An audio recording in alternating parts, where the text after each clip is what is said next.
मैंने कहा उठो। मैं उठो नहीं, अभी उठो। गुड मॉर्निंग पुत्र। Good morning. ना तो नाश्ता रखे। नहीं मिलेगा।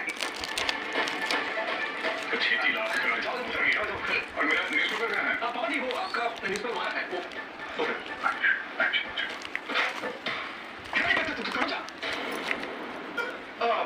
तुम्हें प्लीज किचन में जाओ ना और अपने दोनों हाथों से नीचे भी जाए बहुत दिनों में तुम्हारे हाथ चाय भी लाए ठीक हाउ क्यूट तुम जी अपने हाथों से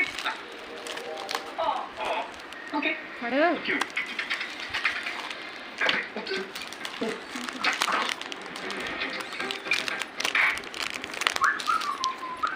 गिलास छोटे से तो जाके डाइनिंग सेट करो चलो जल्दी हाय हाय तुम यहाँ किचन में क्या कर रही हो मैं चाय बना रही हूँ इतनी कर दे मेरा चल आपके चाय बना रही हूँ